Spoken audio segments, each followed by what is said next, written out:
I'll tell you from industry secrets, nobody nobody goes viral without using paid advertising. If everybody who's watching this or listening to this just repeat these three words, going viral is overrated. Are you looking to level up your business and or simply crack the code on how to shift from self-employed to CEO of your business? Wherever you are in your entrepreneurial journey, it's never too early or late to scale, level up, and shift up. Hi, I'm Kelley McNichol, host of the Shift podcast. I'm a business coach, consultant, online educator, brand strategist, and marketing expert. And I'm genuinely so glad you are here. On the Shift podcast, we will share the real talk behind what CEOs need to know and take action on to grow, scale, be and remain relevant and successful, and to help others of you shift from that self-employed grind to leaning into and holding that position as the CEO of your company. So let's dig in and start taking massive action. Hello, everybody, and thank you for joining us for today's episode. Today, my guest is Lefteris Koutinas. He is the owner of Create with Lefteris, a video marketing agency that specializes in creating branded video sales letters and commercials for six-figure coaches and companies. Lefty believes in the power of generosity and looks at his offerings as a way to put more food on other people's tables. And I was just sharing with you before, Lefty, I love that line. So welcome to the show. And why don't you introduce yourself? Tell us a bit about how you got into doing this. Yeah, thank you for having me. I'm really happy to be here. Oh my gosh, like it's such a wild, crazy story how I got involved in this. But I mean, I'll try and condense it while giving as much beef and juice as possible. So I come from a family of entrepreneurs who dominated radio and television broadcasting for like 40 plus years. Growing up, I didn't want to really do that, but I grew up with having what's known as only child syndrome. Even though I'm not an only child, I do have siblings. But in a positive or negative light, positive negative is I always had to be the center of attention. All eyes had to be on me at all times. Um, Positive to that is by honing in on that skill, I'm able to do that for my video marketing agency now and have people kind of glued to the content that I put out, which is awesome. But growing up, as I got into like my early teen years, I ended up stumbling across a pirated software which is not around anymore, which is called Napster. I'm sure you remember those days too. And through Napster, it was a pirated software which allowed you to download pirated music and illegal music, where you didn't have to, go to the record store and buy the albums and whatnot.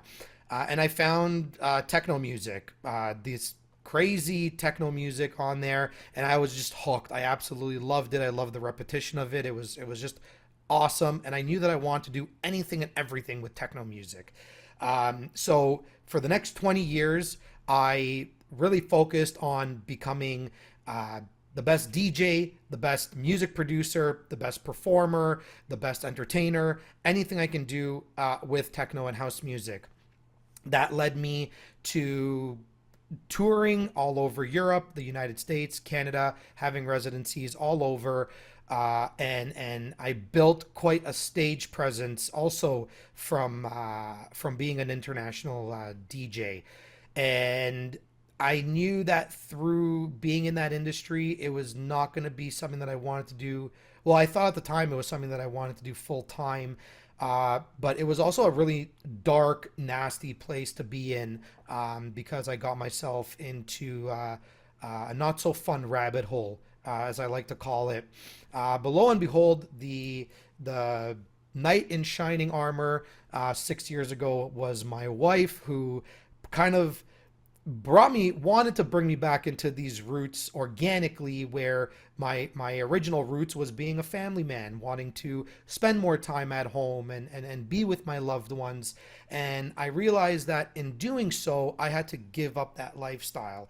But I didn't want to give up the creative aspect, right? Because I'm a creative person. So I had this this few months of just like battling with myself in terms of like, okay, where do I want to go?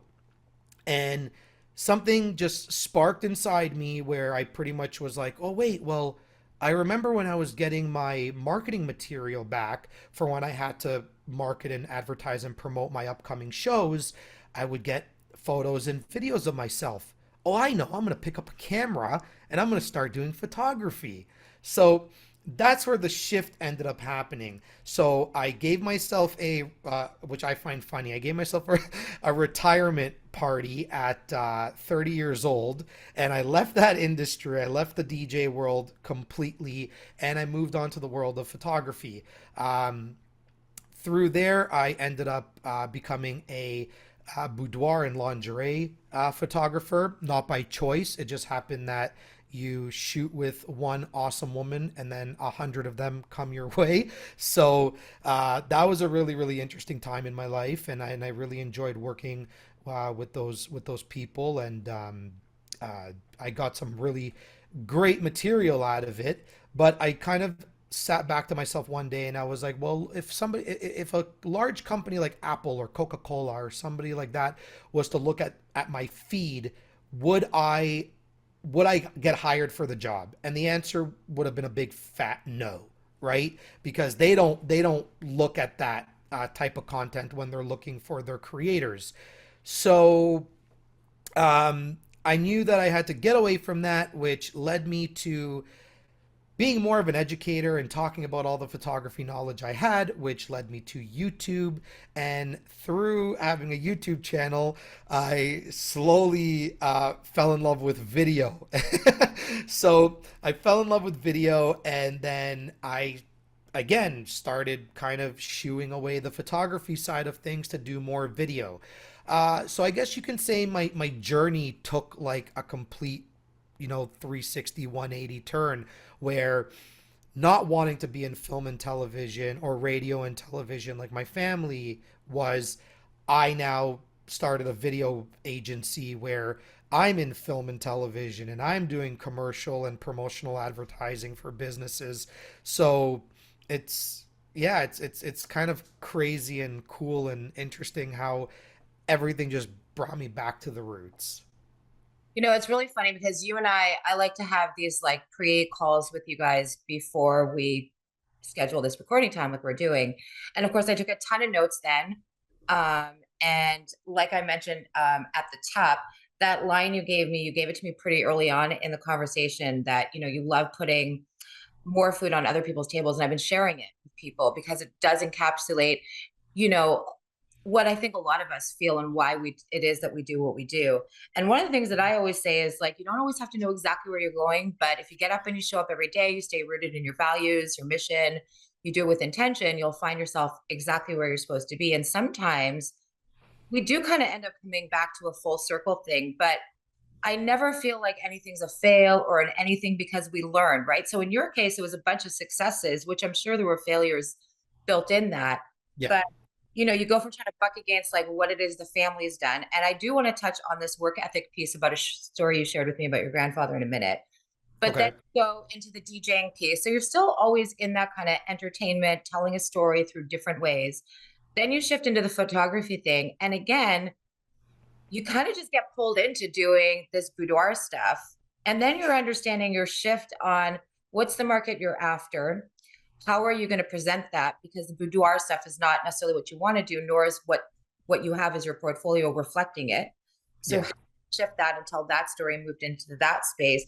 And then you find yourself fully immersed in this video thing. And so while you were trying to get away from maybe what your family's, the family business was, you really never did. You right? You were always just kind of part of it. And what I also found interesting was, and I think we find this a lot with successful entrepreneurs, and I think especially, when we look at generations of immigrants who come over, that first wave that come, they're so driven and from a place of wanting to contribute to where they are, wanting to contribute to their own community within their new home. So tell quickly that story you told me about your grandfather going to like the tavern or the bar every weekend when he was starting out and trying to promote what he was doing, because this speaks a lot to like the work ethic that gets ingrained in those of us who came from families, parents, grandparents who were newish immigrants here, right? Yeah, yeah. Well, I mean, so we probably we probably can't do what he did back then now due to the price spikes and the increases. But I'm sure it was more or less the equivalent of what he had to go through back then to today's situation. But yeah, a lot of immigrants who were, coming to Canada probably between the 20s and the 40s, let's say, there were the majority of them that just knew that they wanted to give a better life for their family, and that better life to them, most of them just became some sort of like trades workers, right? Then there was the other population that knew that they wanted to really do something better, so they became business owners. Others became, other types of entrepreneurs. My grandfather following in that realm of being an entrepreneur, and just I don't even really I never really had the conversation with him, which is really unfortunate because he's not around anymore to have that conversation with him. But where he got the brain power and the mentality back then, let's say in like the 1930s, to do what he did, it really blows my mind. But I remember him telling me this one story where he started off by saying, if you get the people to love you, you will never be out of work. And that was the first line of the story. And that's one thing that stuck to me. And I asked him after that. I go, well, what are you talking about? Like, what do you mean by that? And what he would do is he would go to a local bar almost every week, and I think he was a dishwasher. He was doing some sort of odd job. It wasn't anything crazy, but the few $100 that he would get obviously put aside what he needed to pay his rent or whatever it was at the time. He would take all those additional savings and he would go to the local bars that were close to his community, and he would literally buy a couple rounds, not for a few people, but for every single person that was in there. It doesn't matter if it was 50 people, 100 people. He would buy a round of drinks for everybody, and he did that week in and week out because he understood that people buy people. And then when he got into radio shortly after, he had grown this like community of followers that just were going to listen to every word that he said, not because he was being manipulative or anything, but he really enjoyed showing people a good time. He really enjoyed making sure that other people felt needed, wanted, respected, and he took that pretty much throughout his entire life, from like his I would assume his first breath all the way to his last.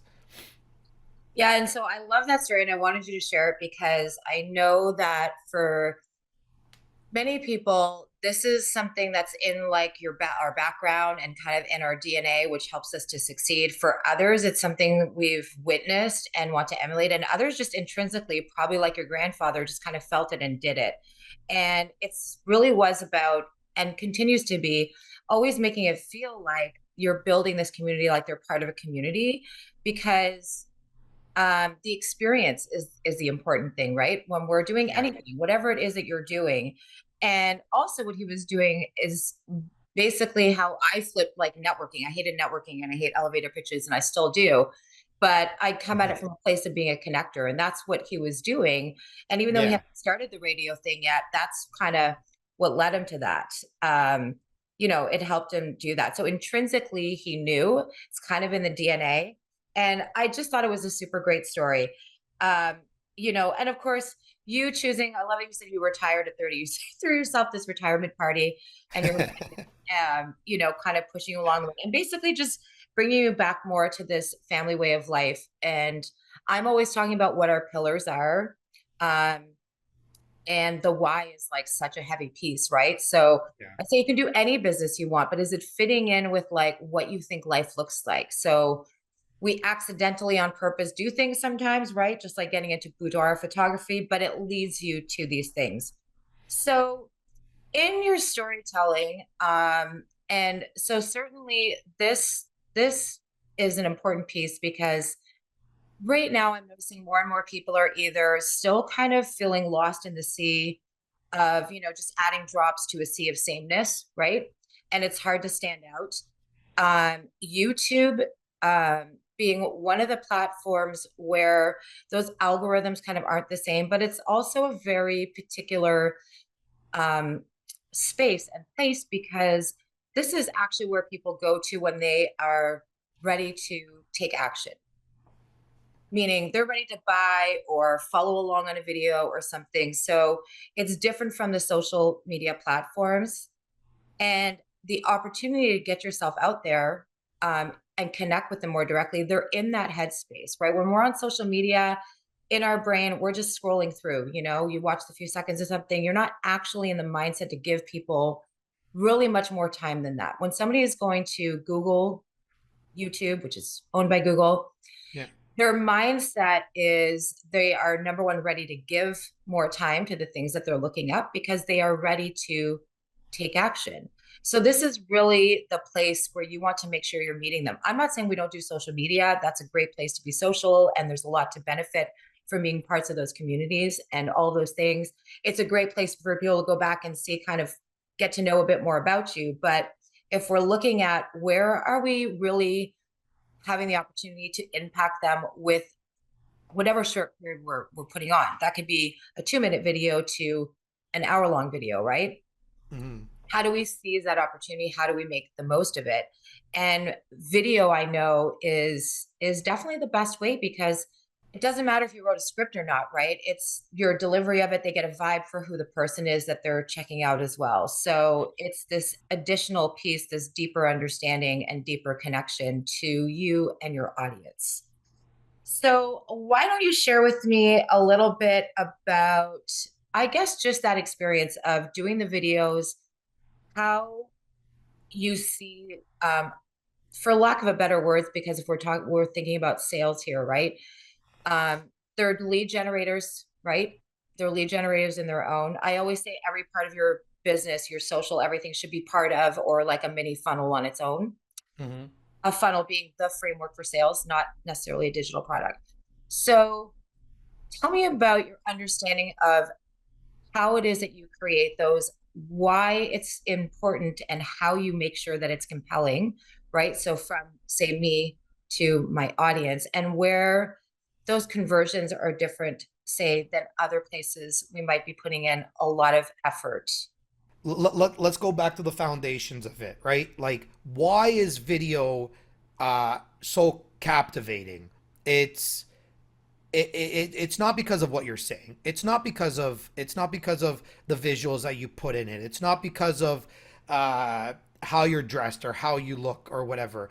The fundamental behind video and why it actually uh, has a bigger impact than anything else is because you have to think of real life. Like, when we're walking down the street, we're talking to somebody on Zoom, we're doing anything in our daily life, our eyes are essentially our lenses, right? And we're kind of watching a motion picture happen 24 hours a day, 7 days a week, despite when we're sleeping. So it's only natural that when we're watching a film, because we're used to, the motion and seeing people move and interact and whatnot, that we get drawn in and sucked in a little bit more. So think of the video aspect from the fundamental point of, like, you're constantly watching a video, from the moment your eyes are open to the moment your eyes are closed, right?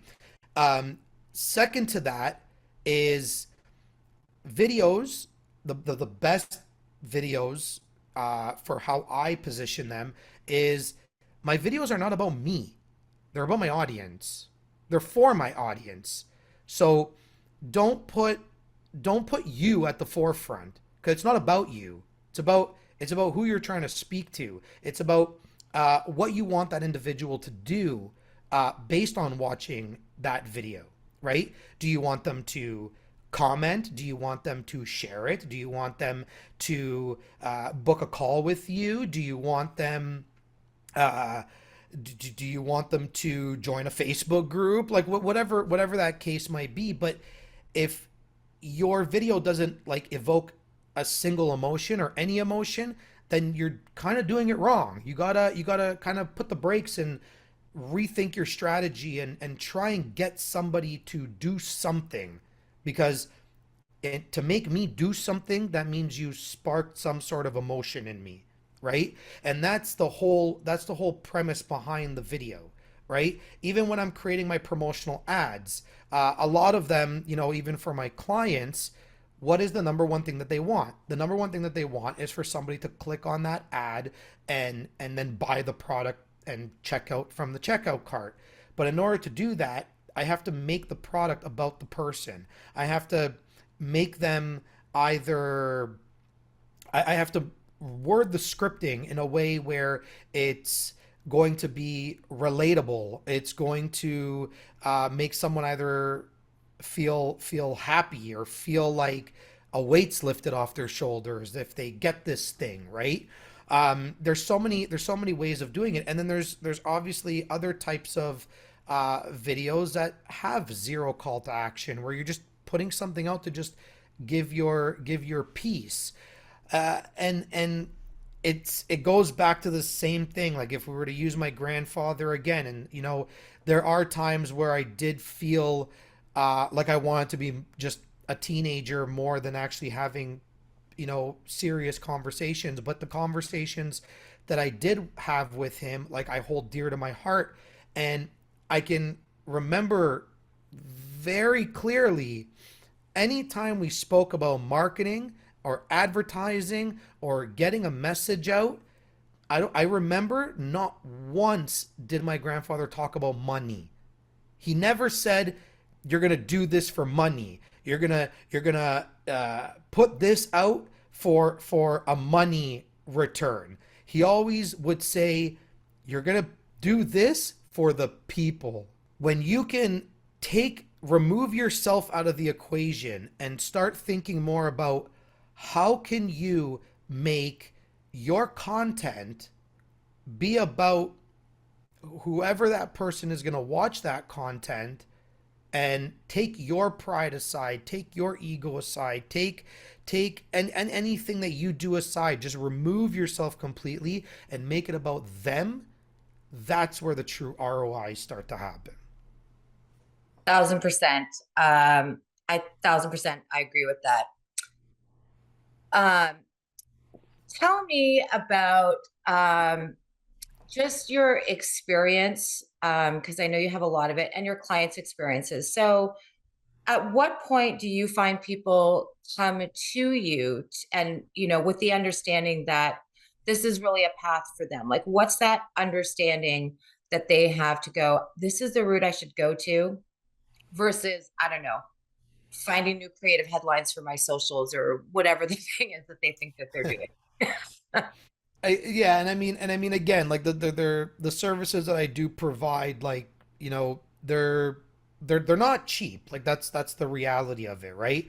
And it's not really meant for everybody. It's meant for when you get to a certain stage, and there is a little bit of a homework that needs to be done, and we make sure that in the 90 or even 120-day process that we have in order to get uh, your marketing materials back to you, we give you actionable steps at that point.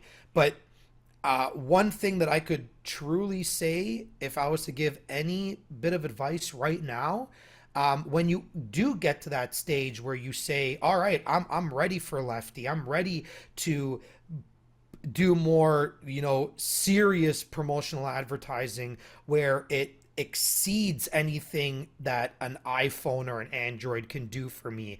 Um, at that point in time, what I would say in order to get to that point is focus. I would say, guys and girls, focus on your business pages. A lot of you open up your business pages and you literally just open them up, throw on a display picture, throw on a cover photo, maybe put like one little about me section, and then you forget it because you literally just opened up that business page for the sake of being able to run ads. What we don't know, or what we're not told, is that you need to nurture that business page so when it is time for advertising, we as the marketers can do our best job to get you the lowest cost per lead.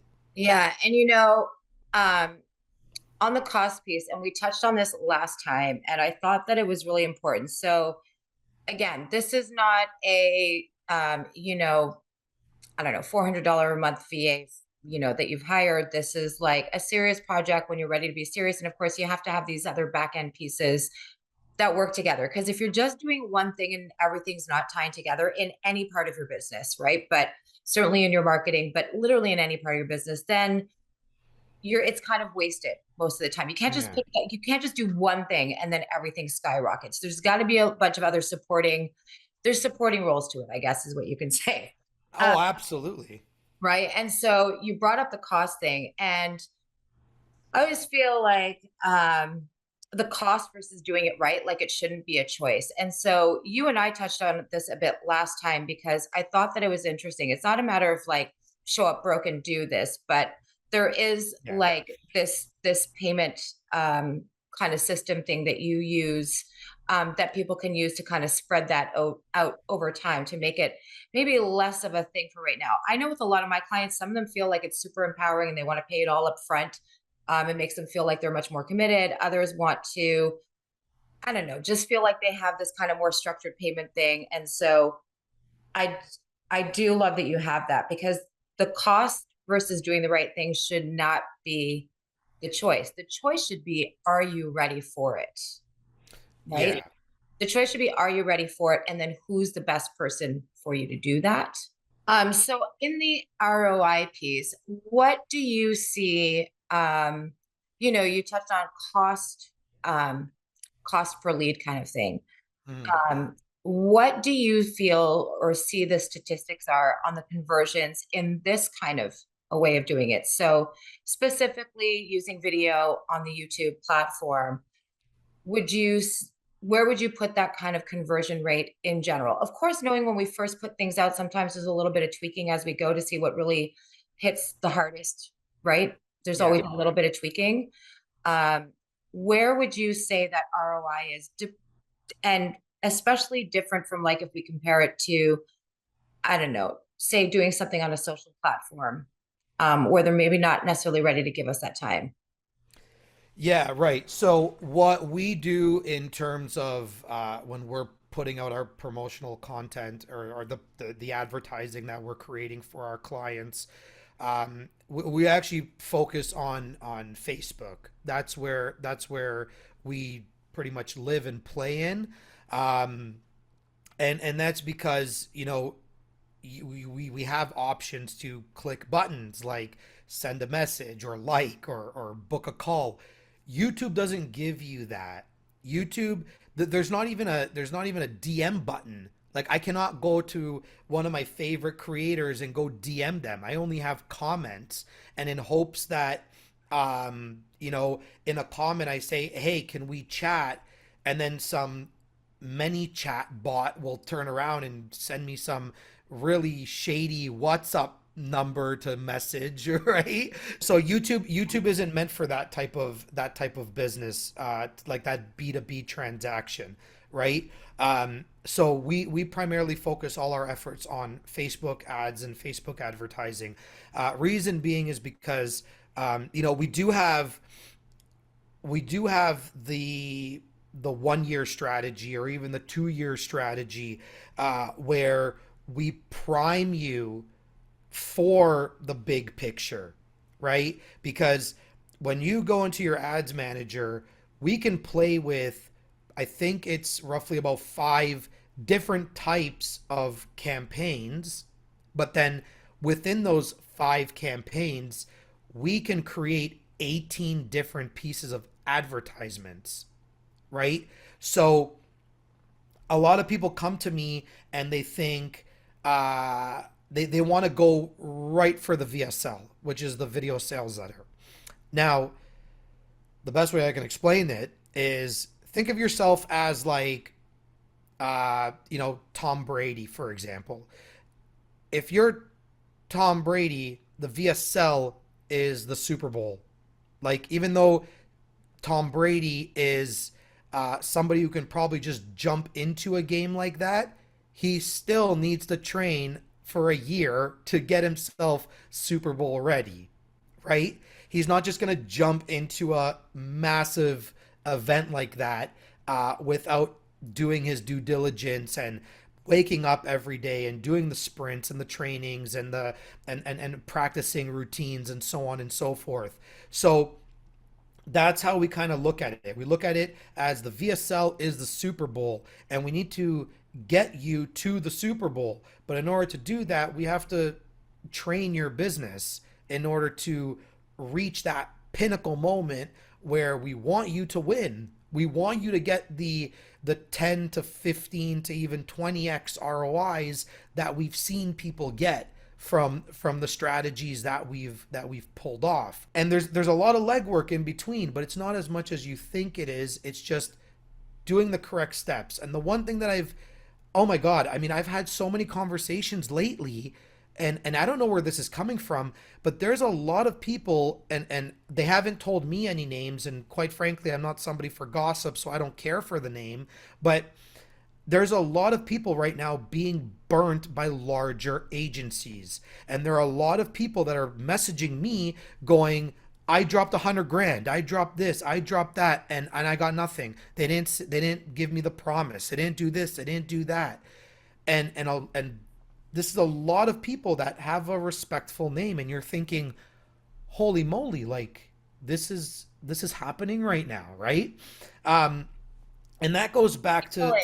They're scaling without actually sticking to what they know the roots are, right? Like you said, this whole background piece. There's there's always pillars and anchors to everything, right? Yeah, a larger agency just, they sell you what they say they're going to sell you, and that other than that, they don't care about the rest. They don't care about anything else. And I think that's where the differentiator is because, to go back to my famous line of I want to put food on people's plates, right? Is like, I'm my most happiest when I know I can turn your 10 grand, 15 grand, 20 grand, 30 grand into 50, 60, 70, 100, right? That's where I'm the most happiest. I never want to be the person that puts somebody in a position where they're in the negatives, or this was that, or they just drained their savings, and uh, they're literally like holding on to this for it to work. It's their saving grace, which, by the way, ethically, I would never do that. If like that's the last bit of money that you have, I would highly recommend finding other uses for it. But there are people that are, ethically not very nice people that will just say, yeah, here's the Stripe link. I'm taking everything from you, and they don't care what the result is. You, as the business owner, you have to have your fundamentals in place first, right? A lot of people come to me thinking that my video campaigns and my marketing campaigns and the copy that we give and all that, they literally look at us as the holy grail. And one thing that I tell everybody is, my videos are only as good as your sales team. My video is not going to sell your product. You still, unless you actually have a physical product, like, a water bottle, for example, right? But if you're in a service industry like myself, you're a coach, you're a SaaS company, you're something, there's probably a call that's involved in that process. And if you do not have a great sales team, or if you don't have a good sales background yourself, my video is not going to save you. My video is a marketing tool to get you the hundreds or even thousands of leads to come knocking on your door, but It's like the expression says, I can lead a horse to water, but you are the one that has to make it drink, not me. Yeah, and that's really the key piece. And that's actually why I do this show and why I actually do my business is because there's so many people out there that just think like there's this one promise, right? That if you just do this one thing, and put all your time and energy into that, then you will be successful. And while it may be the tipping point piece that you need, if you don't have all this other stuff, if you don't have this solid foundation, which I know people probably get bored with me talking about sometimes, but Mhm. there's like your foundational pillars to your business. And then inside that, right, for every other piece of your business, those have their own pillars as well. So if your marketing plan is strictly just to do this one thing, and you're not closing the loop either with your sales or into your Facebook page or any of these other places, there's no place for it to go. And in fact, now you've just wasted that money because now people show up and they do it. And then there's no way for them to actually take the action, or there's no way for them to get a little bit more information to encourage them and bridge that gap to let them know for sure, yes or no, if you're fit for them. Or worse yet, they get on a call, or they can't book a call. Like there's all kinds of things that people don't think to do and set up that are part of that background.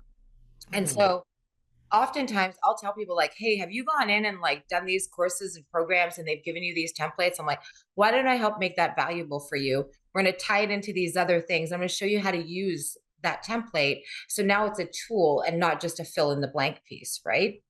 But if you don't Yeah. have those back end pieces, then it just kind of it's going to fall flat, right? And it's going to be a waste of time and money. So I'm always encouraging people to know that there's not just one answer. Now, of course, for the clients that you and I generally work with, typically they're in business for like a while. Yeah. Um, and so they have some experience behind them as an entrepreneur in what they're doing. They're bringing in money into their business, and this is an augmentation or a place to kind of, I don't know, we get stuck sometimes too, right? Where it's like maybe the revenues are coming in, but they're not consistent. So you want to create something that's got more consistency to it, or you've just kind of plateaued out of the place and now you need to go and level up, right? Mhm.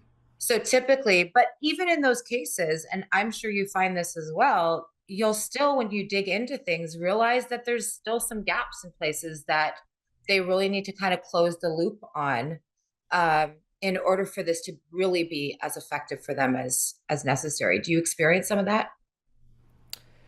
Yeah, like I mean, I'm I'm a firm believer, and I'm sure a lot of people might not have the same belief system as I do with what I'm about to say. But I think we need to cancel DIY culture, especially as a business owner. Oh, I'm a business owner. I'm a coach. Okay, so you should be coaching. You shouldn't be a copywriter. You shouldn't be a videographer. You shouldn't be an email marketer. You shouldn't be God knows however many other titles are out there in the world. That is why there's other professionals for a reason. But the DIYers who want to save a buck end up spending 10 times more, and then what ends up happening is they get themselves to a point where, yeah, you might be correct, where you do get that little flow of income, but it is inconsistent. And then what ends up happening, because you're trying to do everything yourself and you're not an expert in these areas, you spend 10 times more, which puts yourself in a fight or flight situation. And now you're like literally like trying to grab onto something that isn't there anymore, and you get to a point of desperation where you fall into these ugly traps of like, oh, this person's gonna help me, that person ends up screwing you. When you could have just saved all the time and headache, and if you knew that you had, let's say, 30, 40, 50, whatever grand in your bank account to begin with, you should have just taken that money and delegated it to the right people when you had the funds available, and not trying to, scrounge up for pennies when it's too late. I think this whole DIY culture is just destroying business owners. You the one thing that I say as well is, imagine I'm a sergeant or I'm a high ranking officer. Um, I'm not going to go try and fight China, Russia, the United States, Greece, Ukraine. I'm not. What, you think I'm the only one on the battlefield? I have thousands, hundreds of thousands, millions of soldiers. So why do you feel as a business owner that you can win a war without an army? Yeah, that is so powerful that you said that because, I think that that's where a lot of times I find people like I'll go through times with them and they're like, man, I wished I would have met you like 6 months ago, a year ago, because they've gone and just kind of wasted time and energy where it's like somebody says, oh, join my group and I'm going to teach you how to write like the best email sequences, or I'm going to teach you how to write copy. There's two things fundamentally wrong with that. Number one is unless you are starting a business as a copywriter, right? Right. I like to know, like I'll do things just because I like to know enough about it. I put a lot of emphasis on language and brand language because I understand there's a power behind the storytelling connecting to the people. But I Mm, certainly am not then going to take that information and decide to start copywriting for myself, unless all of a sudden I fall in love with it, right? But point is, I like social media. I like to meet people and connect, but I don't do any yeah. of my socials. So there's like again that piece where it's like they think it's the one thing that's going to turn them. Second of all, you end up it kind of it's you're right. It makes us waste money. It makes us waste time. And then it also plants these seeds of doubt because we sit there and find we're not necessarily successful at, say, doing copywriting. But that's not actually where your specialty is. So, of course, you're not supposed to freaking be good at that. That's why you hire the Right. person that is good at it. And we become entrepreneurs so we can be doing what we like doing and ideally carve out an income for it and then have freedom, right? Freedom of time, freedom with our financials. And if you're spending all this time doing crap that number one, you don't like doing, then just go get a job. Like go back and get a job. Number two, like how can you feel successful? Like, especially if you're starting out or you're in the beginning, you're gonna get burnout and you're gonna feel less successful because you're trudging away at pieces that you're not meant to be doing. Um, Yeah. so I'm always about like, let's make sure that there is a clear roadmap. And I understand there's a lot of entrepreneurs that start with nothing really, right? So there are pieces you're doing yourself. But I always say we have to be scaling while we're building, and it's never too late to start thinking what that looks like. But as you're building and doing things, create kind of what you think your SOPs are, or create these milestones. Like, okay, when I get this first next client, I'm going to take that money, and this is the next thing that I'm going to delegate out to somebody else, right? Like Yeah. there's a growth process. So some people can go in and sit there and go, I'm quitting my corporate job. I've got like 50K in the bank. I'm starting this business and this is how it's going to look like. Some people have seed money and some people don't, or it's limited. So there's a way to do it. The DIY piece is there, but I think we just need enough to get us into trouble and enough to know when is the right time to hand it off and create that strategy. Like that's a strategy too, right? Like because otherwise we are self-employed and we're not the CEOs of our business. Yeah. And I mean, they say in order to be um, an expert at anything that you have to put in 10,000 hours to that one specific skill to even consider yourself an expert.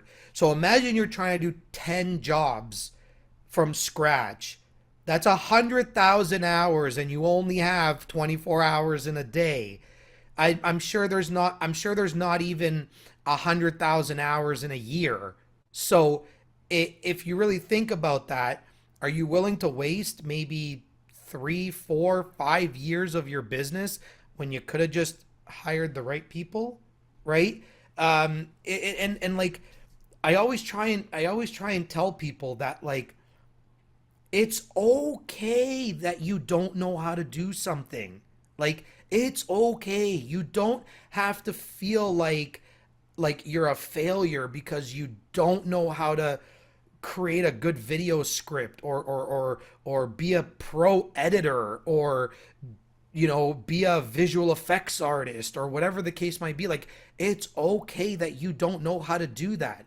But that's why there's other people like myself that know how to do that for you in probably a third of the time, and we're going to be able to put down whatever you put down on the pen and paper to say this is exactly what I want, right? So yeah, you're absolutely right when you say that DIY can take you to a certain point, but until you realize that, like, okay, I can't physically do this, right? For me, being in film and television, that's where I built my storytelling skills, and I always had storytelling skills even when I was DJing, because but I was telling a different story. I was using storytelling through music in order to manipulate a crowd, to make them move how I wanted them to move at the times that I wanted them to move. And it was really no different when I was starting to actually like write these scripts and write these content pieces when it came to doing the promotional ads. But there are people that are better than me at what I do, right? I always I honestly pride myself at being the dumbest person in the room. Because if I'm like, the moment I'm the dumbest person in the room, that means I can learn from somebody. That means somebody can give me some information that I can take away, or I can even just use their expertise to help further me. Um, as much as my script writing and storytelling abilities are, yeah, great. But now I have like HBO writers on my team, right? I can't write an HBO series. I don't have that type of skill set. Sure, I can probably turn, you know, 20, 30, 40, 50 grand into maybe six figures, but they're on a whole other level. That's where you're taking six figures to seven figures, eight figures, nine figures, right? So I understand that when I'm even building my agency and building my team, I always think of, where do I want my clients to go? It's not about where I want to go. Where do I want my clients to go? If I got Jim $100,000, who do I need to hire to help Jim now get to seven figures and eight figures and nine figures and whatever his goal may be, right? And that is how I'm building my teams. That's how I look at everything. I put myself in the shoes of the client or the future client or whoever. And when I'm building processes and I'm building teams, because a lot of the jobs that I do, um, I literally price it per job. I might have two people wanting a video sales letter, although one VSL might be $30,000, the other VSL might very well be $100,000, right? Because that VSL probably requires a little bit more work based on what that client wants. So I know that with the army or the arsenal toolkit that I've built of other creatives around me, who to put on what job. I don't do everything myself. I can't. I would fall flat on my face. Well, and then that's what actually ultimately adds to our expertise, right? Is like Yeah. knowing that, you know, what it is that we're really good at, and then obviously picking right teams. So just because you use somebody else to add to a piece of it, right? So somebody might sit there and go, well, if I do this video sales letter thing, but I can't write the script, so can I really call myself like an expert in this? Just because you're not good at all the pieces, like that's not where your genius zone is, doesn't make you any less of an expert. Just because, I don't know, you're not good at bookkeeping. I really don't give a crap if you're good at bookkeeping. If I'm for videos, I mean, like whatever, like I don't even want to hear about it, right? It doesn't make you less of an expert. And I think that that's important for people to know. At the same token, though, just because you're an expert at this doesn't mean that you're the expert for whatever. Again, if we go back to bookkeeping, right? I'm not going to then go say, hey, Lefty, so I'm also stuck on my bookkeeping. Like, what do you think I should, you'd be like, I don't know, I might know some people though. Here, let me give you some numbers. So I think that's a huge Yeah. takeaway. It doesn't take away our expertise, uh, that we bring other people into our team to augment what it is that we do to make it much more impactful. It's a sign of really um, a good business person, really. Somebody said once, they said, as if I walk into my boardroom and I'm the dumbest person sitting at the table, then I know, I'm in a good place, right? So Yeah. everybody in the room with you should be smarter than you in the things that they do, right? So you're Right. the big picture person, right? And then all the pieces that need to come in, you've identified the right people. That's the same thing whether you're um hire, like whether you're trying to do a social media business, right? Like who else is on that with you? Are you good on all the platforms?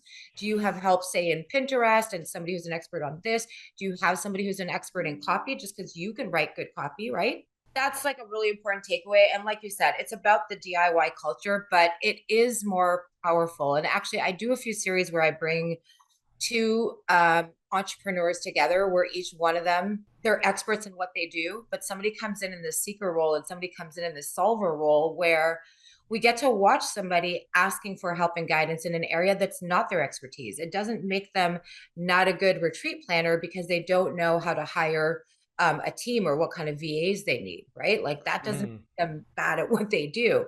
So I love doing some of those like that too, because I think it's powerful for people to know, understand, and accept because you will move further ahead if you do that, right? And Yeah. I think that's why that connector piece too, and when I network is super exciting for me because I get to meet tons of people doing other things in business. And like you said, sometimes somebody's perspective or how they do something, you sit there and go, oh my gosh, I wonder if I took that and did it this way, if that would like work and apply in this whole other different kind of business, right?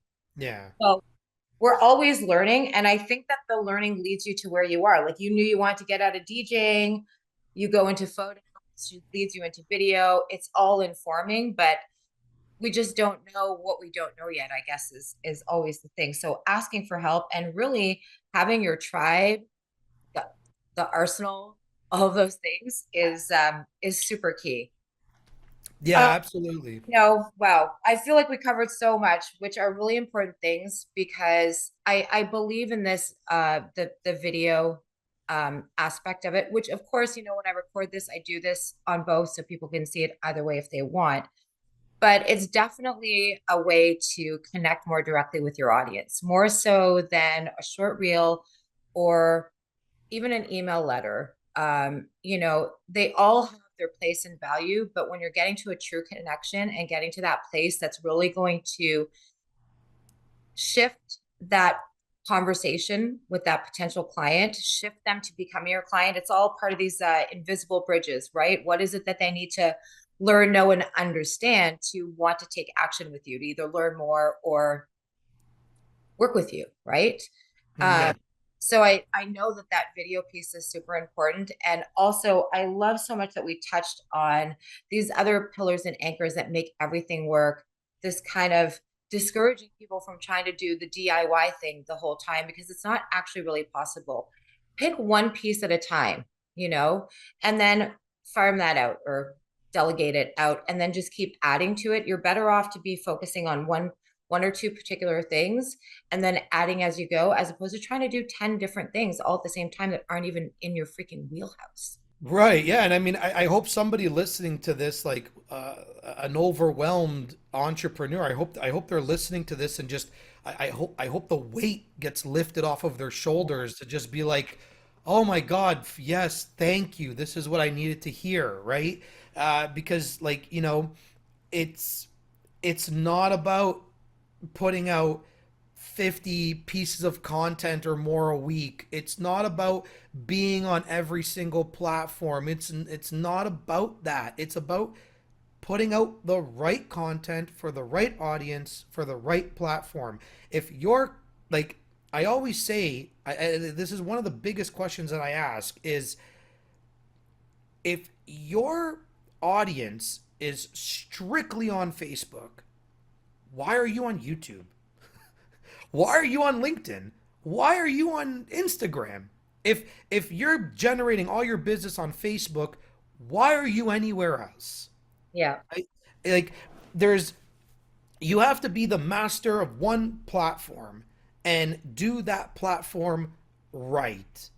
Because what ends up happening is if I was to split across Facebook, TikTok, Instagram, YouTube, I'm now giving maybe 20 to 25% to each platform.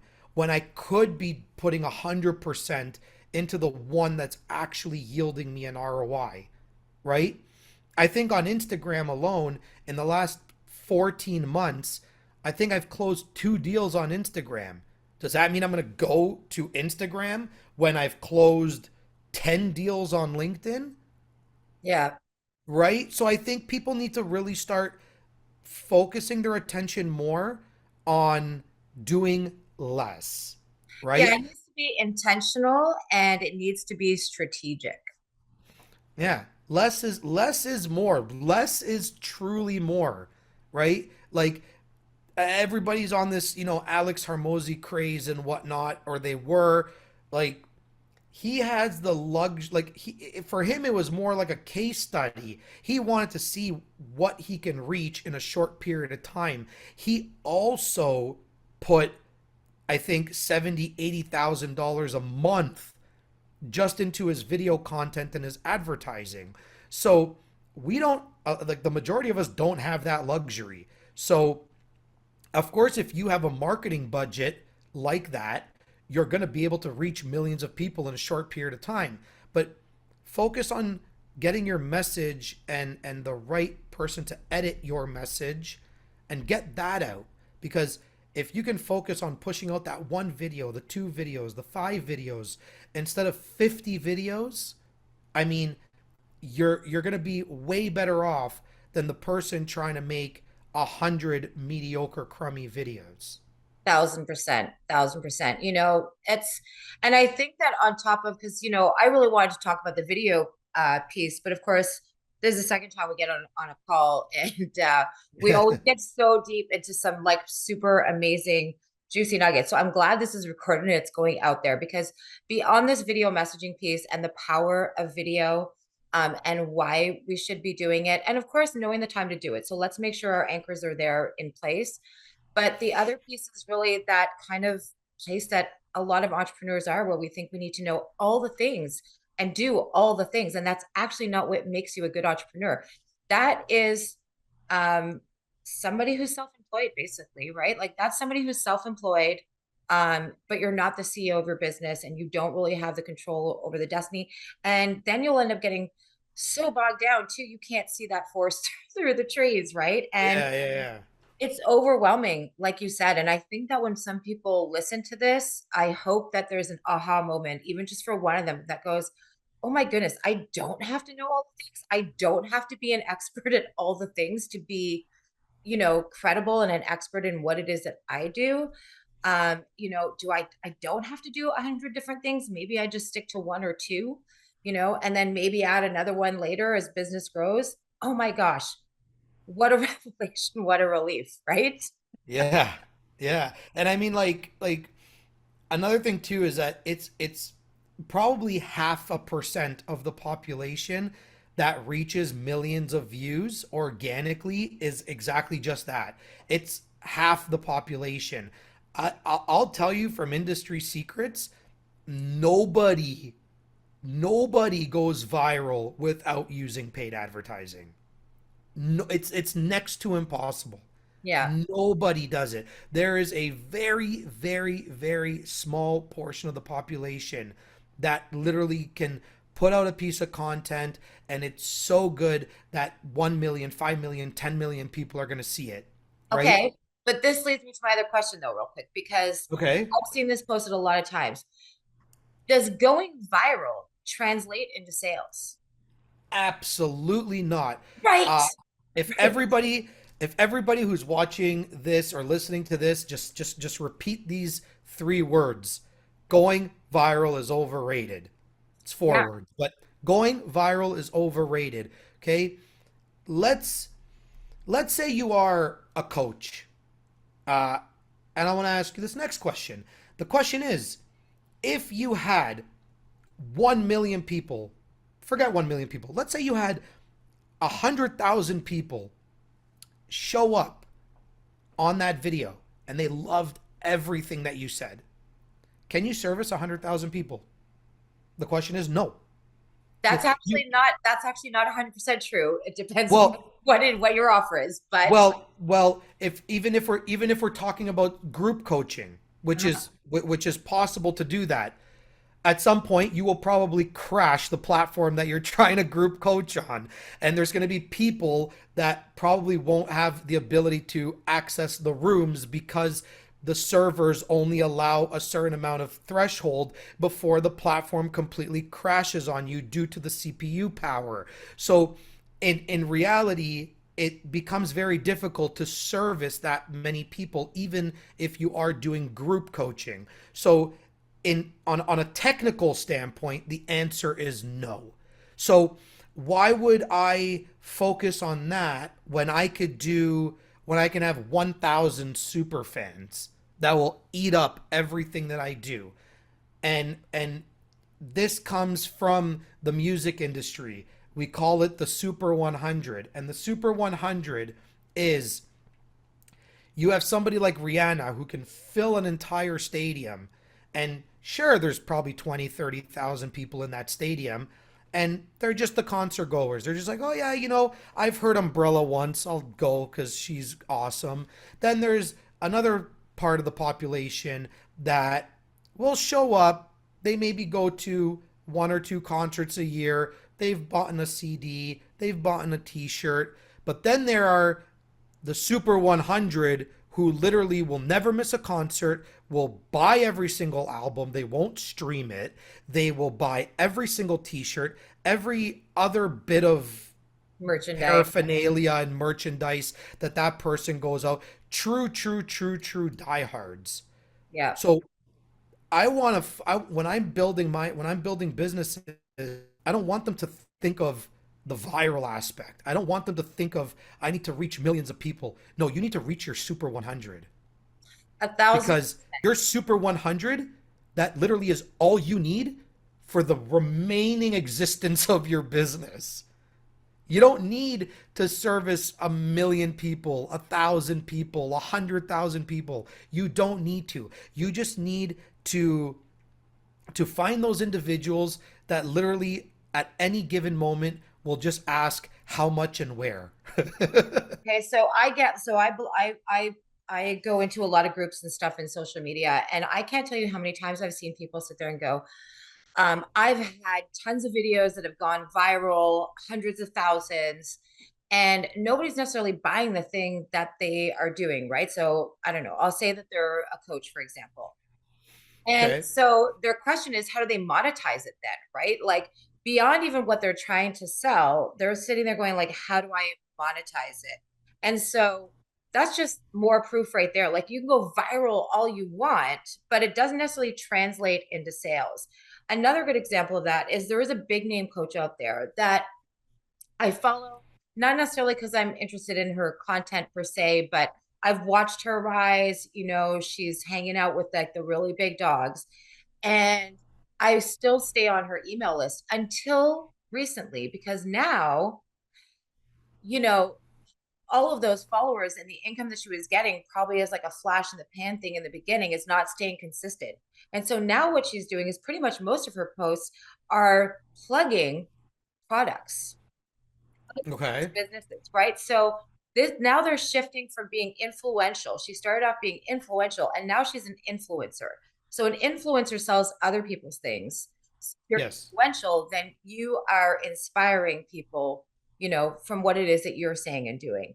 And so for that Yeah. reason alone, I let it slide the first few, and then after a while, I was like, I'm not buying any more of your mini things. All I see now is you're purely into this, like turning your business now into you being an influencer. And I'm not there for that. Like, I don't want to be influenced into the products and things you use. I'm coming for the business experience that you share with people. And the sprinklings of that are becoming less and less and less over time.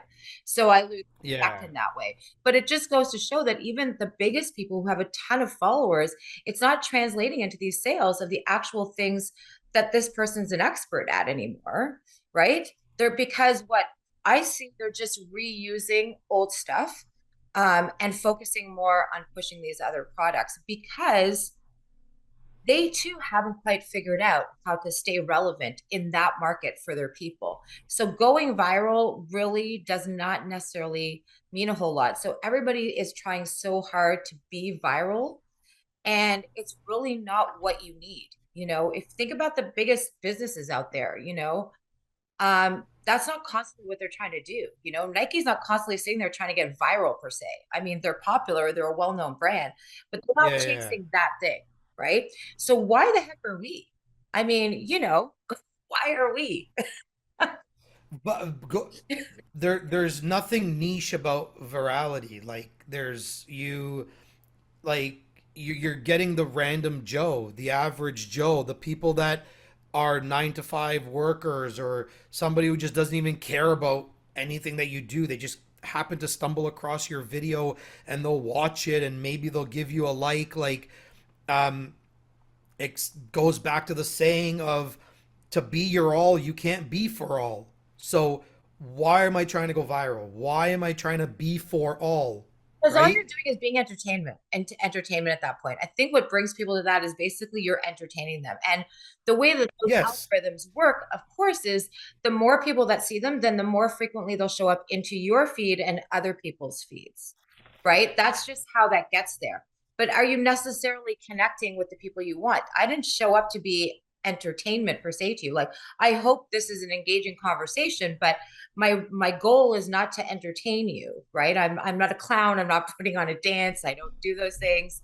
I want it to be, I want to help you if I can, influence you, take, like you said before, let's take the weight off, right? Because it's the unrealistic things.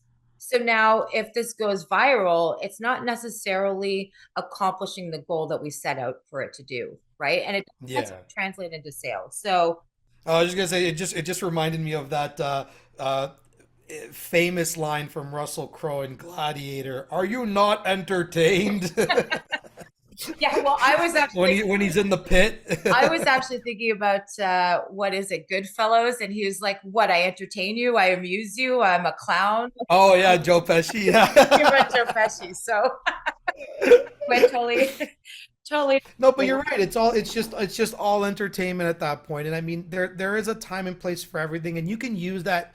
Like, I think you can use those types of posts to evoke some sort of like lifestyle aspect to what it is that you do.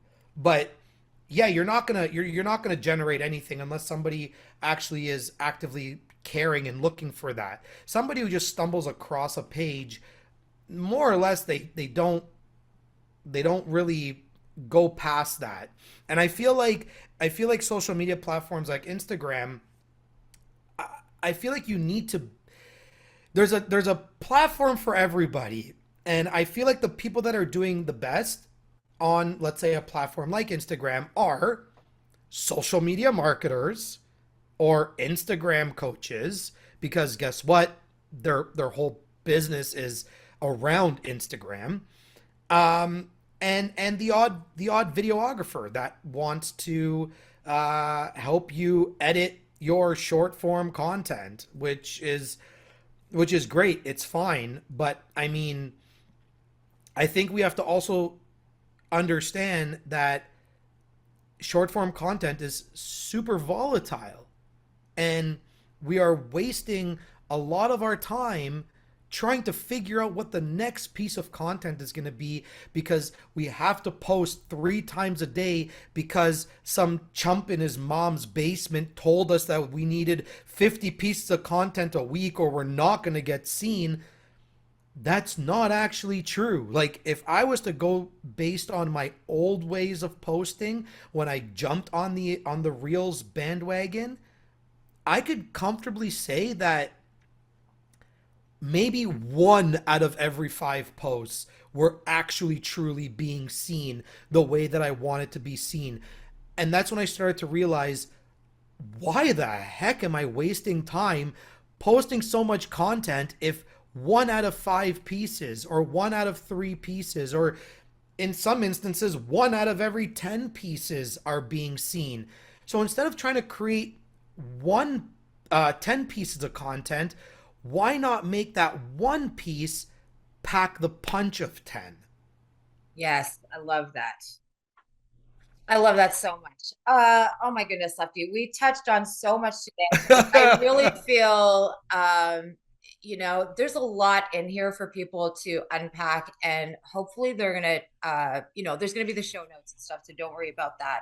I know that the Mm. editors are going to have a field day with this one, but there is so much packed into here. And of course, this is actually the reason why I do the pre, because actually I didn't even know where this was going to go, but it's sometimes good to get over like the initial, like, meet you, tell me what you do, because then we get to get it really deep into these conversations. But of course, it's Yeah. always important for me as a connector. I love to match people. So I'm thinking about who's matching with my audience, and then really the message that I feel we want to share with people. So I love finding like-minded entrepreneurs who are thinking about our fellow entrepreneurs in that community. Our goal is, as you say, to put more food on other people's table. My goal is to empower people to feel like you can be a successful business person. You can take any idea you want and carve it to what you want. I always say define the market, don't let it define you.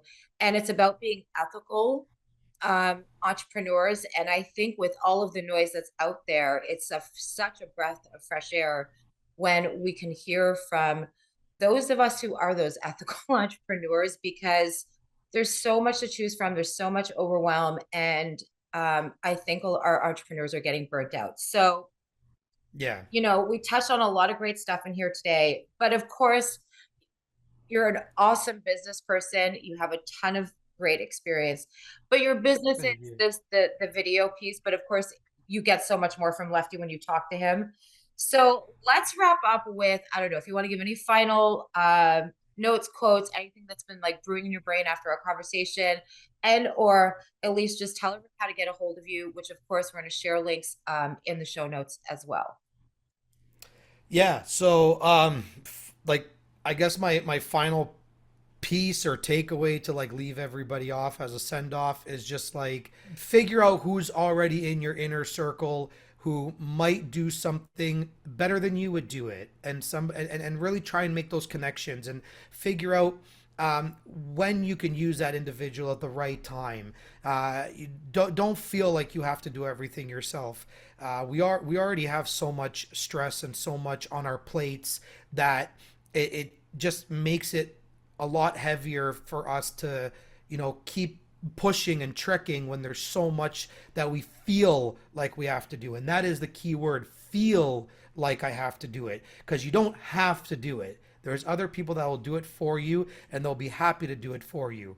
And one thing I pride myself on is that the moment that first payment comes through, you literally just made your business my business. And that is why when I have my clients, I don't have a 90-day game plan. I don't even have an annual game plan. I have a 5-year game plan for your business with the amount of videos and the amount of correct content and advertising and promotional ads that we can do, because that is how I look at someone's business. It's you just made it my business. And it's part of my responsibility is to make sure that you grow and succeed. The same way that by you investing your hard earned dollars into me, it's my responsibility to you to constantly make sure that I'm putting out the best content I possibly can for you. And to leave off people, you can find me on Facebook, which is Lefteris Koutinas is my name on Facebook. If you want a easier way to find me, you can find me on my landing page, which will take you to all my other socials, which is createwithlefteris.com. And if you want just quick fire access, you can find me both on Instagram and YouTube with the handles Create with Lefty. Awesome. Thank you so much. It's really always a pleasure to talk with you. We get into some really cool deep nuggets. So thank you again for being on the podcast with me, Lefty. Oh, thank you for having me. It's a pleasure. I feel like there has to be like a part two, part three, part four for I this. feel like 1,000% there will be, absolutely, because people with experience, again, just it's beyond just the expertise of the video stuff. There's a lot of super powerful just a knowledge and experience that you have to share with people that aren't necessarily just tied to like this video piece, which we've touched on a lot of it today. So we will definitely be doing this again in the probably not too far future. Awesome. I look forward to it. Hey, thank you for listening to The Shift with myself, Kelley McNichol. I would love it if you could go to your favorite podcast app or the YouTube channel, hit that subscribe button, and leave us a review. Your feedback is always valuable, and it'll help us reach more people and make an impact. So we'll see you back here next week. And remember, you don't always have to know exactly where you're going, but if you get up and show up every day in whatever way you can, and you do it with an open mind and heart, rooted in your values, mission, and with intention, then you will always find yourself exactly where you're supposed to be. I promise.